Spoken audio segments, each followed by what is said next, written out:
Welcome back to Story Hustler, Murder, Mayhem, PTSD. I'm Dylan. And I'm Mike. Like and subscribe.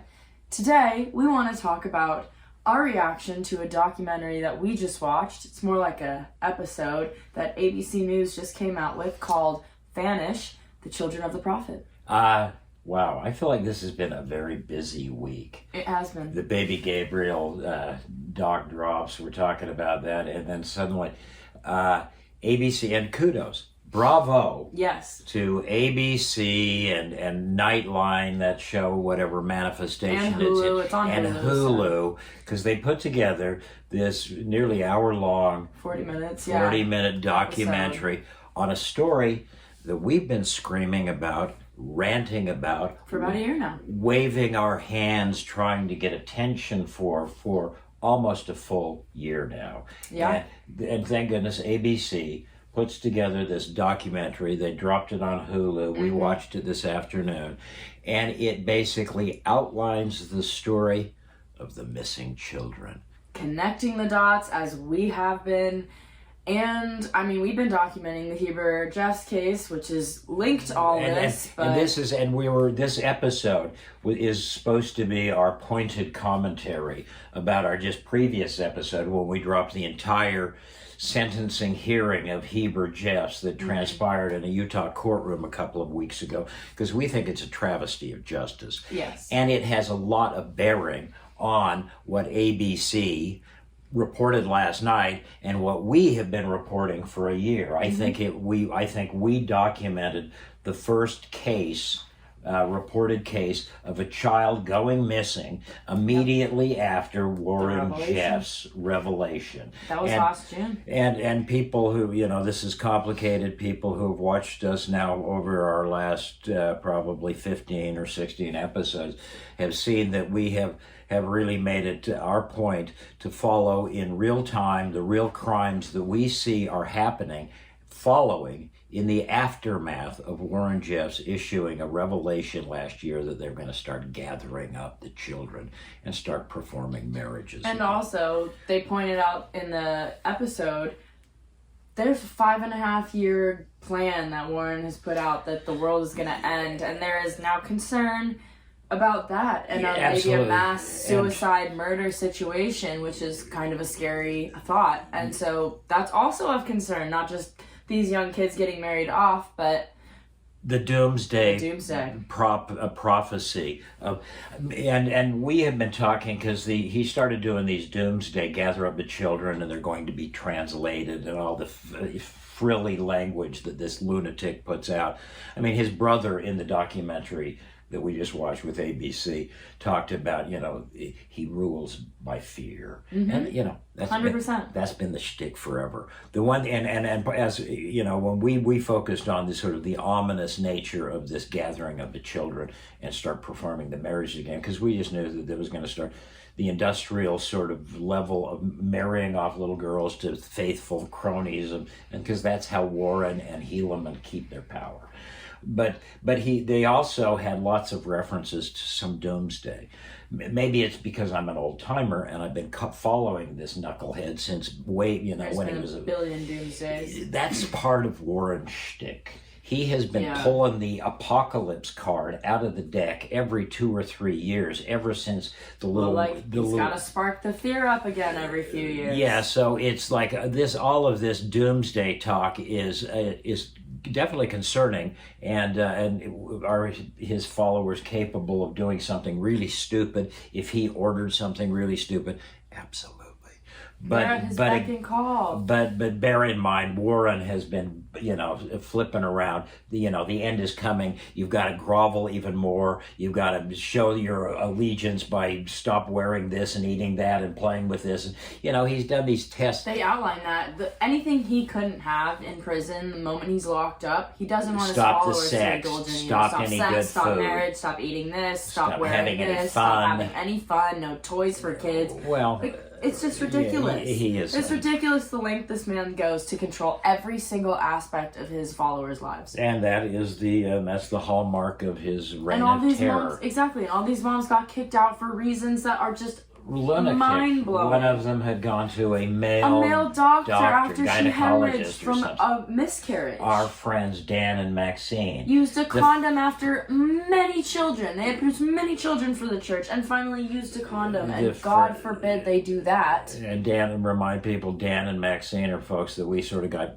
connected with immediately after one of the first revelation. Documented cases I of think a missing it is. child. I think so it is too. We ran out. We heard about these people ran up, and their daughter had basically been squirreled away, pulled back into the FLDS community after this couple had gone through and this. hidden one of these safe houses that they talked about in this episode, where they, just lock them in these rural places. And the kids don't come out, and that's where they house them and hide them. And these compounds that are forming. Right, that was scary. And they pointed out all of that. Ranting and raving. No, but none of that's new. No, none of it's new. But now it's happening in again. real time, and these revelations from about over the course of the last year have certainly made it a lot worse. They were talking about the FLDS have been in the business of hiding children. They said that's the thing they're the best at. Running it up. They used to run them up to British Columbia back in the day when I was doing this more. They still have safe houses in Canada. They go to Mexico. They still can, absolutely, and in Mexico there's all kinds of safe havens, and now they're scattered to the wind after the compounding in Texas blew up in their face. There are compounds. Even still, they still showed compounds. One of them. There's underground bunkers. There's so yeah. These kids could be anywhere. Somebody who grew up there once told me that the one thing about those folks, they're builders and diggers, and so they get a piece of land and they're going to suit it for their purposes, and they got these now all over the country. So first of all, I think we would both say thumbs up to vanished. Yes. The fact children. that this is now getting the national attention it deserves. Right. Thank you. And they talked to a couple of the women we know. Women that we had talked to and seen at the news conference that we covered a few months ago. And Lorraine Jessup was a big Sarah part of Johnson, Miranda Johnson, and Elizabeth Roundy. And we got to know Elizabeth real well when that's we had heard her. We had heard some because there had some reporting on it up in Idaho, and we got on that and had her on as a guest on our show.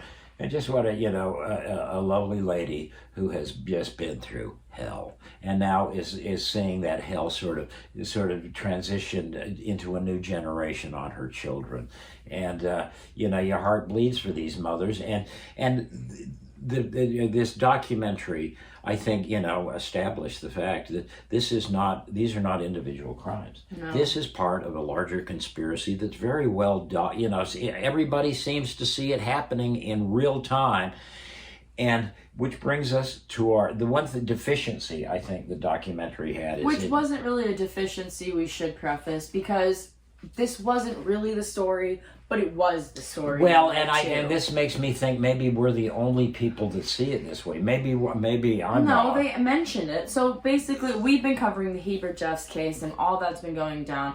Our most recent video is his sentence hearing. Just let it run. Let it run. Check that out. It's quite interesting. And they seem to connect the dots in this hearing. Well, and that's it. Connecting the dots. And this is something we have. It's a conspiracy. It's at the direction of Warren Jeffs. Everybody is acting at the direction of Warren Jeffs. He's behind bars. He shouldn't be giving out these orders. Right. People shouldn't be acting upon them. But they are. They catch Heber Jeffs acting upon one of these orders. They have exactly one of these cases. A girl goes missing. 10-year-old girl gets abducted. It's his niece. He abducts her, takes her to North Dakota. They catch him. They have him in custody. And this is exactly what's been going on. These people are absconding with children. Right. And they have Heber. They seem like they're connecting the dots that this is a larger conspiracy at the direction of Warren Jeffs. They connect the dots in court cases, in court files, everywhere. And then they let him go. They ended up allowing this man takes the 10-year-old to North Dakota, is communicating with the birth mother. You better bring law officers if you're going to come get her. We get into all this. I feel like we repeat ourselves a lot in this story. But he's a big tough guy. He goes into court and he plays that that sort of small town goober thing, like, oh, I'm just a good old boy here in front trying of you, to do the best I could. doing the best I could. I mean, he talks to his lawyer, but his demeanor, I've seen these, and he's just a cult thug doing Warren's bidding, grounding up children. They have him in a courtroom in Piute County, as you saw in our previous episode, and they were going to charge this guy with kidnapping. Long story short, over the course of a couple of hearings and phone calls between the prosecutor and the little slick defense attorney, they suddenly come to some kumbaya moment and say, instead of charging Heber, Warren's nephew, a guy who kidnaps a kid and takes her across state lines, a guy that everybody's saying that's what happened, cops, prosecutors, they get into Warren court. told him to do it, so he did it. And they said this. They talked about this in court. They connected all the dots that this was an abduction orchestrated under the auspices of Warren's revelation. It's a conspiracy. They get the guy into court. They cut the kidnapping down to custodial interference. They're going to give him 30. They gave him time served, so he serves 73 days for taking this kid. It was a big law enforcement effort to go and track this son of a bitch down in North Dakota because he wasn't going to come back. Why did they go to North Dakota? Because that's where they're gathering. All the evidence shows that it fits into the Heber Jeffs trafficking conspiracy, but in court, they let him walk. Time served. 36 months of probation. Down to 18. They're going to cut it to 18. And it's not going to be a felony on his record. It's going to be a misdemeanor. And if he keeps his nose clean for those 18 months, then this felony goes down to a misdemeanor.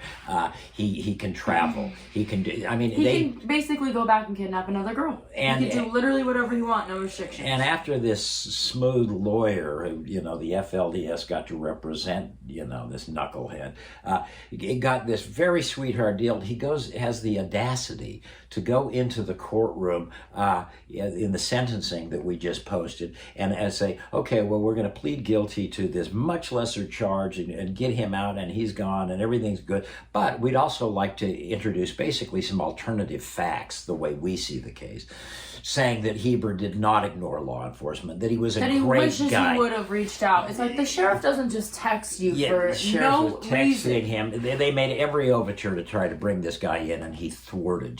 Flaunted. But in case he gets in trouble again, they were covering his ass. It'll never be. It won't be on his record. And it's only a misdemeanor in 18 months. A nightmare to work with. Right, it's a misdemeanor, and so it's a travesty, and I just want to know why. But in the thing that I hope people get out of the posting of that hearing is that the defense attorney in behalf of Heber gets up and says all this bullshit, and I felt like I was watching some guy bear his testimony at sacrament meeting when I was a kid, But this attorney gets up with this sort of sanctimony and tries to spin the facts of the history of this thing, and not only they get a sweetheart deal, but he's just a great guy, and so you ought to give him a kiss on the forehead and a pat in the butt and let him go, and that's sort of what they did. The prosecutor, a guy named Burns, did stand up and say basically all of that's a lie, it's disingenuous, and it's offensive. He used those words. And calling it out and saying, how can you be so stupid to not know the law enforcement was pursuing you? Everything about this guy and his defense was bullshit, slung by some slick, smarmy attorney, and it all worked because while they got a tongue lashing in court from the prosecutor and the judge, at the end of the day, the judge and the prosecutor just rolled over and rubber stamped this sweetheart deal, and Heber Jeffs went on his way. Our point is, if they would have stuck it to this guy and given him 2-3 years in prison, it would have sent a message to all the other morons that have Lorraine's child or Sarah's child or Elizabeth's child, because it's the same scenario. Some knucklehead like this has squirreled them away. And is going to go to prison for 3 years, possibly give them that, and it maybe scares them and makes them think twice about absconding with more children. Send a message to my old buddy Warren and his flunkies, But did they do that? No. And they seemed to know that this was a cause, these were all dominoes in a bigger conspiracy. They knew, and they just completely did a disservice this entire case. And if any of those gentlemen want to come down and sit here and on the set of the Story Hustler, or we'll come to you, you can have your say. But we think that this was a sort of a dereliction of duty. The thing that is infuriating is that, you know, the prosecutor Scott Burns, the judge Marvin Bagley, seem to have some understanding, have pretty good understanding that this act, taking the child, was part of something bigger, orchestrated by Warren Jeffs. The prosecutor certainly sort of went after the sort of misogynistic, you know, male-dominated, woman-controlled society. I mean, he said this in court, but still then pulled back when it. Then he was just like, "Well, this is really what happened, but you know, we'll let him go. I guess we're going to let him go." So, if we piqued your curiosity and you have not watched our previous episode, the state of Utah versus Heber Jeffs, go back and watch it. You'll see these guys kid glove this knucklehead all over the place. Well, and then hug at the end of it. And then their lawyer says, "Oh, you're awesome." On his way out of the courtroom. Buddy old pal. That was lovey-dovey. Disservice to justice, disservice to this case. Disservice to these children. Kudos to ABC because, you know, it's the first time that we have seen someone take this story onto the sort of national and you know, with Hulu, I guess, global level. And we've been crying for that people pick up on this story. So we're very pleased that they did so. Yeah. They did a great job. Definitely check it out if you haven't already. The women they spoke to are amazing. And, you know, it breaks your heart. Elizabeth, one thing she talked about, which broke my heart, was the fact that her children had attacked her previously too. They've been mean to her, yeah. You know, thrown boiling water on her, like done awful things. It's a horrible story. It's sad all around. And that points up to the, you know, the thing that this sort of element of the social dynamics of this that sort of helped set it all in motion. Warren tearing families apart. He was ripping children away from their parents now for 2 decades. And so there is, you know, children feel very alienated from the parents because let me tell you, if you're in one of these FLDS homes, it is nothing but indoctrination. No. Uncle Warren's photos everywhere. Every single day. Like, you have to listen to him talk before you can go to bed. Yeah, I mean, and no, you know, cell phones, no nothing from the outside world. It's so crazy. It's 2023. You know, when I first went through there, it was in the 70s, and it seemed like, how can this be happening? And it's still going, you know, it's basically the same format, just a different sort of logistics and sort of he's in prison day-to-day operations have changed a little bit, but it's all about controlling the young women and getting little girls in line to give to these old men. And that's, you know, that's the food chain. And it has never, the main theme of it has never changed. No. And it's still going on today. But so it's kind of like a fool me once, shame on you. Fool me twice, shame on me. Fool me 3 times. Like, how fucking stupid do we have to be at this point? Hey, and that's right. And that's right. I think that's right. I mean, haven't done it nearly pushing 50 years now on this story. You know, you're passing the reins to me. It's just never changed, and never will change. These guys will be doing somewhere or another. Some of these guys will be doing the same bullshit 100 years from now. They're doing 120 years back. But, unless something changes and law enforcement stops this, that'd be really cool. But I guess the Heber case shows your track record isn't very good. The Heber case shows that the system just doesn't deal with these. Doesn't care. Well, you know, I mean, the buddy-buddiness of that trial makes me think what was going on. But I just think it intrinsically doesn't understand it. Doesn't know how to deal with it. So let's spell it out. Warren is conducting a giant sex trafficking ring. He's a criminal. He's a cult kingpin. And Heber did this for Warren. Yeah. All these kids are gone because of Warren. And everything's happening because of Warren. Right. Yeah. So if that ain't a conspiracy, I don't understand. I haven't learned anything over these years. That's a conspiracy. Anyhow, watch the ABC thing. Vanish did a nice job, and my admiration to the 4 women that spoke, and his brother Wallace, who I had some encounters with. He's just a really sincere You know, It's heartbreaking. It's heartbreaking. It is heartbreaking. So, Uh, well, we've rambled Yeah. on and on as Okay. we do. But if you're with us still, like and subscribe. If you haven't already, get your friends to like and subscribe. That's what we need. Yeah, we'd love yeah. to hear your support. We continue to try to do this Warren Jeff stuff in real time. We're going to monitor baby Gabriel, and we got this other weird thing coming up now. Yeah, lots of missing children cases going on right now that we've got to The case of Michael Turney goes to court this week. I remember being up in his Paradise Valley neighborhood when cops were executing a search warrant. Suddenly you started to evacuate the neighborhood because they found just a fairly significant arsenal of explosive devices, like handmade explosives made of gunpowder and roof nails. That shows the kind of guy. This is one of those characters who clicks off almost every box of being a weird creep. Yeah, but that's for the next video. We'll stay tuned. Michael Turney, and lots of stuff. Yeah, lots of stuff coming up, but We may go to his. We may go to court. This week. Keep you posted. Keep you posted. But good night, everyone.